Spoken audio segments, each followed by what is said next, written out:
Армысыздар.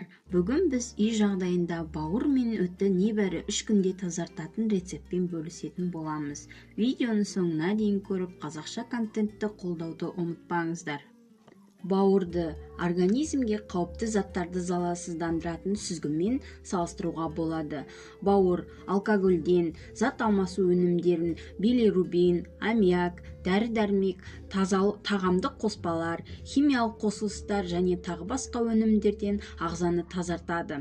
Сау организмде бауыр үнемі әрі тиімді түрде тазаланып отырады. Бауыр өт бөліп шығарады. Өз кезегінде өт ас қорытуға қатысып, онымен бірге бауырдан қажетсіз заттарды шығарады. Статистика бойынша бауырдан 1 минутта 1,5 литр қан өтеді. Қанның 70% ішек пен құрсақ қуысынан өтеді. Күн сайын 600 мл өт бөліп шығарылады. Бауыр өте төзімді және пайда болған проблемаларға қарамастан ұзақ уақыт жұмыс істей алады. Бауырдың шлакқа толғанын қалай білеміз? Егер теріде проблема болса, жүрек айнысы, қыжыл мен кекіру мазаласа, іш қатса, ауызға ащы дәм келсе, онда сізге бауырыңызды тазалауға тура келеді.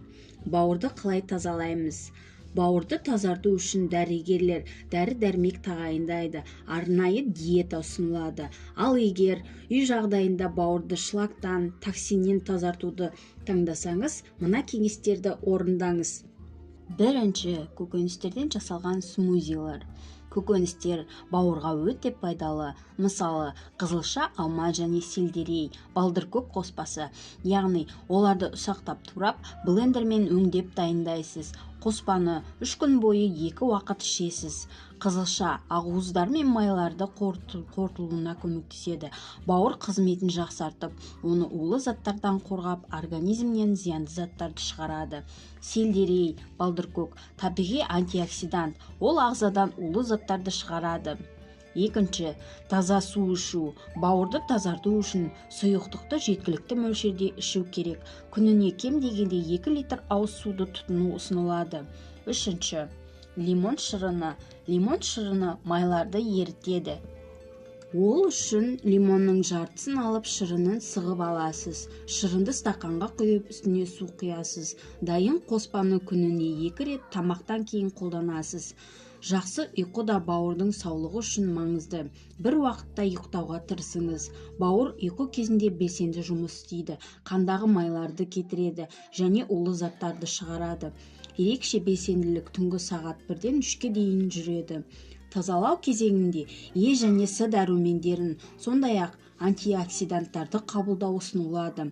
Бауырды тазартудың әдістерін қолданып көргеннен кейін сіз өзіңізді жақсы сезінесіз және терідегі өзгерістерді байқайсыз. Кімге бауырды тазалауға болмайды? Холецистит, панкреатит және гепатит кезінде бауырды тазалауға тыйым салынады. Оған қоса жүкті және емізулі әйелдерге жасауға болмайды. Жүйке аурулары, қант диабеті, жұқпалы және вирустық аурулары бар адамдарға да бауырды тазалауға болмайды. Ендеше, ауруды асқындырып алудан сақ болыңыз. Келесі видеода көріскенше.